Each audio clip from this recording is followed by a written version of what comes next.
Ano mga idol, ating ni-repair. Yan. Ang sira niya yung kanyang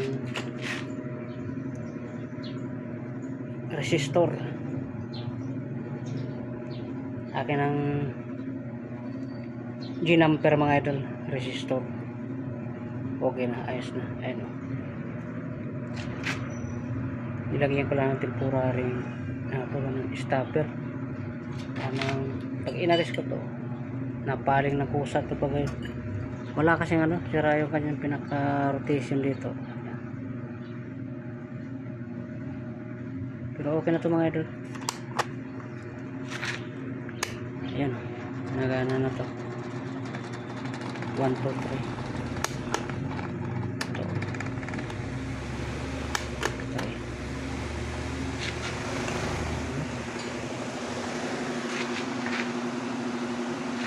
Ayan yung nag-stack up kanina mga ito.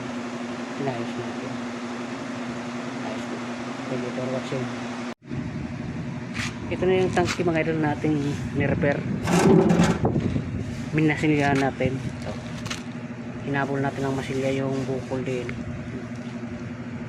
Wala na yung pinaka-bukol. Ating hinabol sa masilya.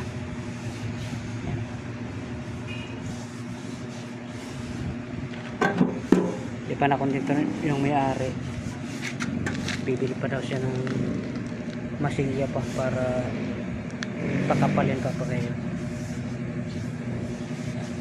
So okay na po. Wala na yung butas. Pantay na yung dito. Pantay na to. Patungan pa rin. Papatungan pa. Isa pa.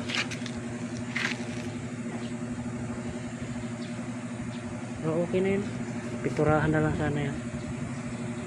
Thank you for watching. Ito pa yung repair natin mga idol. Sira rin to. Ito ayaw din umikot to.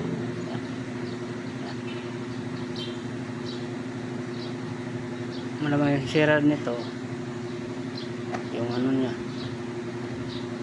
kanyang busing nag-stack up na,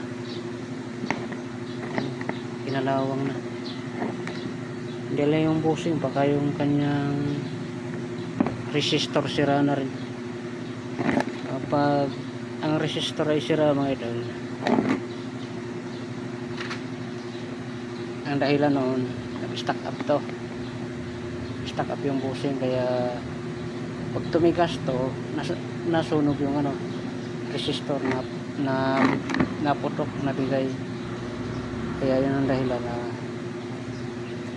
nasisira ang resistor. Ito ang dahilan niya, kanyang busing natigas, stack up. Yan ang busing nito, ilan. Thank you for watching mga idol.